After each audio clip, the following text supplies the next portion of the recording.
HarperCollins presents The Gilded Cage by Camilla Läckberg, read by Eleanor Winters and Josie Dunn. Part 1. Couldn't she just be injured? Faye said. She looked down at the table, unable to meet their gaze.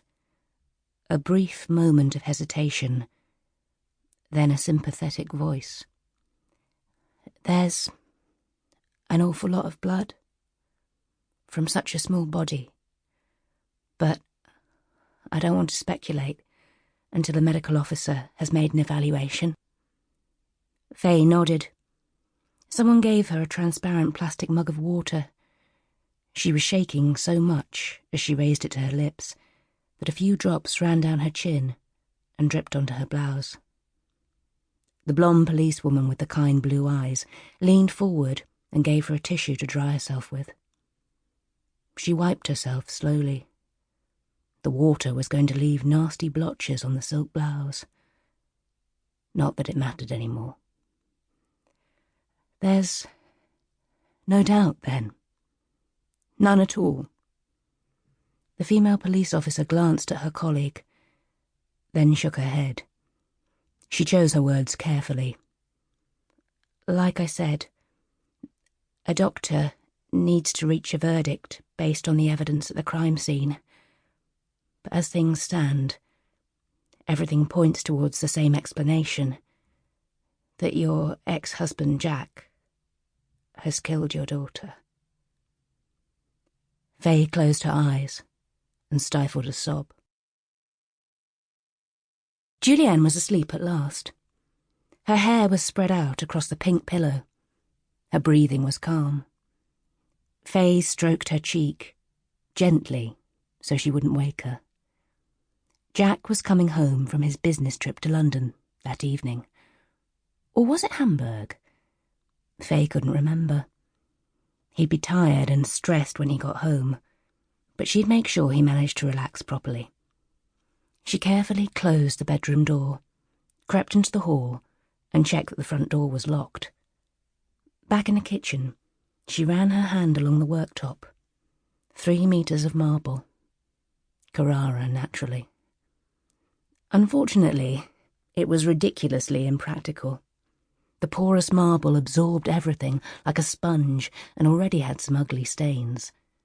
But Jack had never even considered choosing something more practical. The kitchen, in the apartment on Narrator had cost just shy of 1 million kroner, and absolutely no expense had been spared.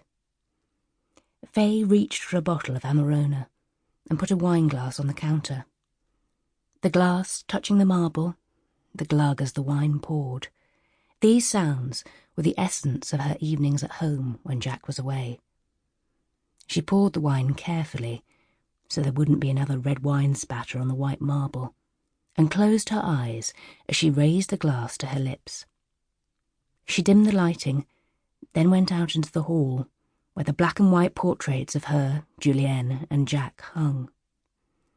They had been taken by Kate Gabor, the Crown Princess's unofficial court photographer, who every year took a fresh set of enchanting photographs of the royal children, playing in the autumn leaves in crisp white outfits. She and Jack had chosen to have their pictures taken in summer. They were standing by the shore, in a relaxed, playful pose, Julienne between them, her fair hair lifted by the breeze. White clothes, obviously. She was wearing a simple cotton Armani dress, Jack a shirt and rolled-up trousers from Hugo Boss, and Julienne a lace dress from Stella McCartney's children's collection. They had had a row minutes before the pictures were taken. She couldn't remember what it had been about, only that it had been her fault. But none of that was evident in the pictures. Faye went up the stairs. She hesitated outside the door to Jack's study, then pushed it open. The room was situated in a tower with views in every direction. A unique layout in a unique property, as the estate agent had put it when he showed them the apartment 5 years ago.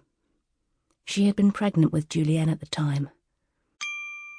Sample complete. Ready to continue?